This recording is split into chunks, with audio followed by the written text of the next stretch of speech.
जय श्री राम दोस्तों, आज गुरु पूर्णिमा है और मैं आपको गुरु पूर्णिमा की कथा सुना रही हूँ। तो सुनना सभी ध्यान से। गुरु पूर्णिमा के दिन महर्षि वेद व्यास का जन्म हुआ था, इसलिए गुरु पूर्णिमा मनाई जाती है। श्री गुरुवे नमः। गुरु ब्रह्मा है, गुरु ही विष्णु है और गुरु ही शंकर है और गुरु ही साक्षात परम ब्रह्म है।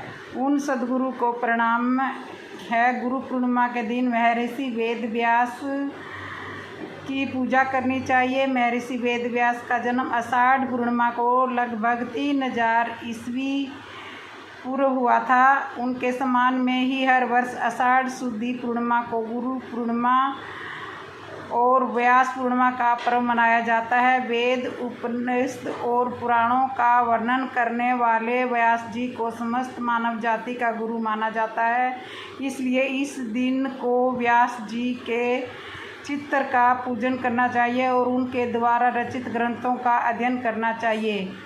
अब चलिए सुनते हैं महर्षि वेद व्यास चिकित्सा जन्म की कथा। पौराणिक कथाओं के अनुसार काल में मासिक राशि फल भ्रमण के लिए निकले थे। भ्रमण करते वक्त उनकी नज़र पड़ी थी। उनका नाम सत्यवती था और मछुआरों की पूजा करती थी और बहुत सुंदर ही आकर्षण थी। सत्यवती दिखने में तो बहुत ही आकर्षक थी, लेकिन उसके शरीर के मछली की गंध आती थी, जिसकी वजह से सत्यवती को मत्स्यम गंधा भी कहा जाता था। सरस्वती उन्हें खरीद प्रसाद ऋषि के मन विचलित और व्याकुल हो गया और ऋषि ने सत्यवती को प्रदान करने की इच्छा जताई और सत्यवती ने कहा, यह तो अनैतिक होगा। तो ऐसे किस तरह आपके साथ अनैतिक बंधन बना लो। इस तरह से बंधन से होने के पूर्व जन्म नहीं दे सकती। लेकिन प्रसून जोशी ने कहा कि यह संतान दिव्य होगी और सृष्टि में यह महनित्यम कार्य करेगा। या ऐसे ही मासिक राशिफल के दौरान शर्त रखी। सत्यवती की पहली शर्त थी कि उन्हें संयोग क्रिया करते वक्त कोई न देखे। प्रातः इस शर्त को स्वीकार करते हुए तुरंत कृत्रिम वातावरण बना दिया और वह सत्यवती ने दूसरी शर्त रखी कि उनके कमाने तक कभी भी भंग ना हो। कि ऐसे मेडिसन ने आश्वासन दिया कि बच्चों के जन्म के बाद में वो साथ में वह भी कहा कि होने वाली संतान महान ज्ञानी झुकाया। सरस्वती ने प्राइजेज इसी के सामने तीसरी शर्त रखी कि उनके शरीर में आने वाली मछली की महक फूलों की सुगंध में परिवर्तित हो जाएगी। महर्षि ने सत्यवती की इस शर्त को स्वीकार करते हुए तथास्तु कह दिया और सत्यवती के शरीर में आने वाली मछली की गंध समाप्त हो गई और मत्स्यगंधा से असुगंधा बन गई। समय आने पर सरस्वती को एक पुत्र पैदा हुआ, जिसका नाम कृष्ण वेदव्यापन रखा गया और यह कृष्ण आगे चलकर वेदव्यास के नाम से प्रसिद्ध हुए। कृष्ण वेद महाभारत काल में माँ कहने पर महर्षि वेदव्यास ने विचित्र व्यक्तित्व रानियों के साथ एक दासी के साथ विनियोग किया है, जिससे पांडु, धृतराष्ट्र और विदुर का जन्म हुआ था।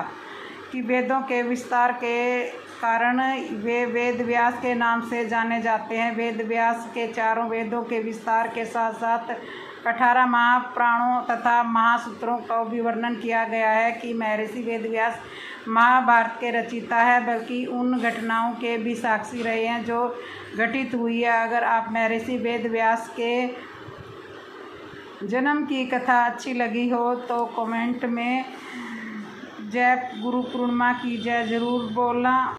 अब मैं आपको गुरु पूर्णिमा की दूसरी कथा सुना रही हूँ, सुनना सभी ध्यान से। तो चलो सुनते हैं। गुरु पूर्णिमा की कथा।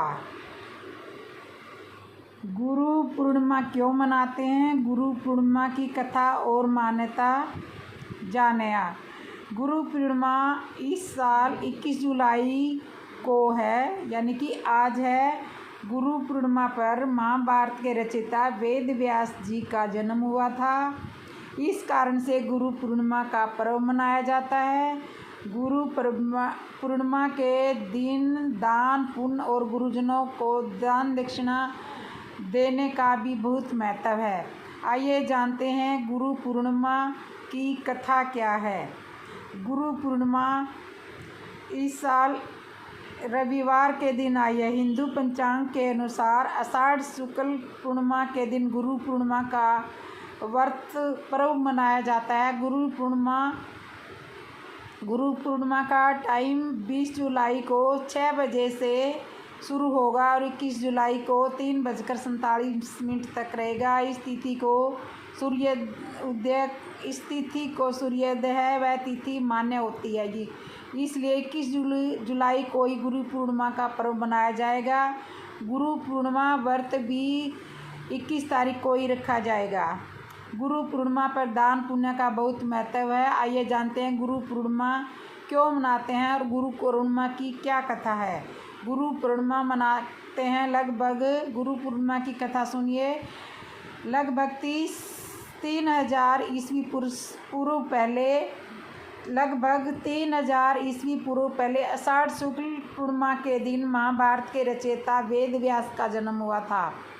वेद व्यास जी के सम्मान में हर वर्ष आषाढ़ शुक्ल पूर्णिमा को गुरु पूर्णिमा का दिन मनाया जाता है। मान्यता है कि इसी दिन वेद व्यास जी ने भागवत पुराण का ज्ञान भी दिया था। गुरु पूर्णिमा को व्यास पूर्णिमा के नाम से भी जाना जाता है। गुरु पूर्णिमा के दिन अपने गुरुजनों के सम्मान और उन्हें गुरु दक्षिणा देने का बहुत महत्व है। माना जाता है कि इस दिन अपने गुरुओं को गुरु तुल्य वशिष्ठ जनों को मान सम्मान देते हुए उनका आभार जरूर व्यक्त करना चाहिए। साथ ही जीवन में मार्गदर्शन करने के लिए उन्हें गुरु दक्षिणा देने का भी महत्व है। गुरु पूर्णिमा के दिन व्रत दान पुण्य और पूजा पाठ का भी बहुत महत्व है। माना जाता है कि मनुष्य गुरु पूर्णिमा का व्रत रखता है और दान पुण्य करता है, उसे जीवन में ज्ञान की प्राप्ति होती है और जीवन के बाद मोक्ष मिलता है। तो सुनिए गुरु पूर्णिमा की कथा।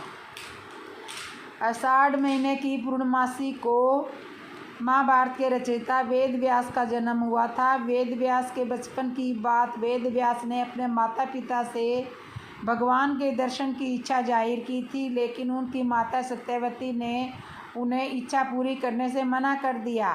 वेद व्यास जी हठ करने लगे तो माता ने उन्हें वन जाने की आज्ञा दे दी। वन जाते समय माता ने वेद व्यास जी से कहा कि जब घर की याद आए तो लौट आना। इसके बाद वेद व्यास जी तपस्या करने के लिए वन चले गए। वन में उन्होंने कठोर तपस्या की। इस तपस्या के प्रभाव से वेद व्यास जी को संस्कृत भाषा का बहुत ज्ञान हो गया और फिर उन्होंने चारों वेदों का विस्तार किया। इतना ही नहीं, उन्होंने महाभारत, 18 पुराण और ब्रह्मा सूत्र की रचना भी की। महर्षि वेद व्यास जी को चारों वेदों का ज्ञान था, इसलिए गुरु पूर्णिमा के दिन गुरु की पूजा करने की परंपरा चली आ रही है। वेद व्यास जी ने भागवत पुराण का ज्ञान भी दिया था। तो ये थी गुरु पूर्णिमा की कथा। गुरु सावन के महीने का बहुत महत्व है।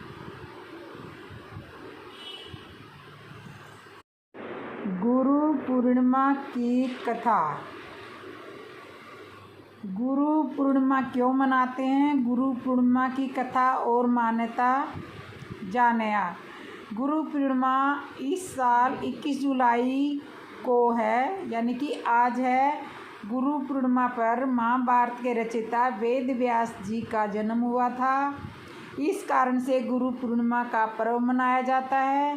गुरु पूर्णिमा के दिन दान पुण्य और गुरुजनों को दान दक्षिणा देने का भी बहुत महत्व है।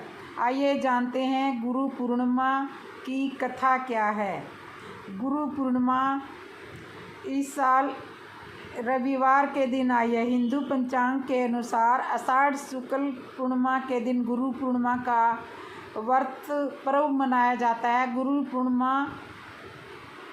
पूर्णिमा का टाइम 20 जुलाई को 6 बजे से शुरू होगा और 21 जुलाई को 3:47 तक रहेगा। इस तिथि को सूर्योदय है वह तिथि मान्य होती है जी। इसलिए 21 जुलाई को ही गुरु पूर्णिमा का पर्व मनाया जाएगा। गुरु पूर्णिमा व्रत भी 21 तारीख को ही रखा जाएगा। गुरु पूर्णिमा पर दान पुण्य का बहुत महत्व है। आइए जानते हैं गुरु पूर्णिमा क्यों मनाते हैं और गुरु पूर्णिमा की क्या कथा है। गुरु पूर्णिमा मनाते हैं गुरु पूर्णिमा की कथा सुनिए। लगभग 3000 ईस्वी पूर्व पहले आषाढ़ शुक्ल पूर्णिमा के दिन महाभारत के रचयिता वेद व्यास का जन्म हुआ था। वेद व्यास जी के सम्मान में हर वर्ष आषाढ़ शुक्ल पूर्णिमा को गुरु पूर्णिमा का दिन मनाया जाता है। मान्यता है कि इसी दिन वेद व्यास जी ने भागवत पुराण का ज्ञान भी दिया था। गुरु पूर्णिमा को व्यास पूर्णिमा के नाम से भी जाना जाता है। गुरु पूर्णिमा के दिन अपने गुरुजनों के सम्मान और उन्हें गुरु दक्षिणा देने का बहुत महत्व है। माना जाता है कि इस दिन अपने गुरुओं को गुरु तुल्य वशिष्ठ जनों को मान सम्मान देते हुए उनका आभार जरूर व्यक्त करना चाहिए। साथ ही जीवन में मार्गदर्शन करने के लिए उन्हें गुरु दक्षिणा देने का भी महत्व है। गुरु पूर्णिमा के दिन व्रत दान पुण्य और पूजा पाठ का भी बहुत महत्व है। माना जाता है कि मनुष्य गुरु पूर्णिमा का व्रत रखता है और दान पुण्य करता है, उसे जीवन में ज्ञान की प्राप्ति होती है और जीवन के बाद मोक्ष मिलता है। तो सुनिए गुरु पूर्णिमा की कथा।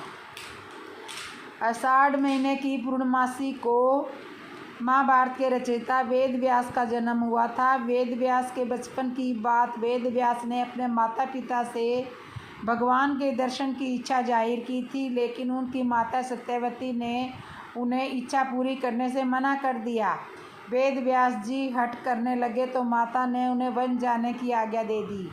वन जाते समय माता ने वेद व्यास जी से कहा कि जब घर की याद आए तो लौट आना। इसके बाद वेद व्यास जी तपस्या करने के लिए वन चले गए। वन में उन्होंने कठोर तपस्या की। इस तपस्या के प्रभाव से वेद व्यास जी को संस्कृत भाषा का बहुत ज्ञान हो गया और फिर उन्होंने चारों वेदों का विस्तार किया। इतना ही नहीं, उन्होंने महाभारत, 18 पुराण और ब्रह्मा सूत्र की रचना भी की। महर्षि वेद व्यास जी को चारों वेदों का ज्ञान था, इसलिए गुरु पूर्णिमा के दिन गुरु की पूजा करने की परंपरा चली आ रही है। वेद व्यास जी ने भागवत पुराण का ज्ञान भी दिया।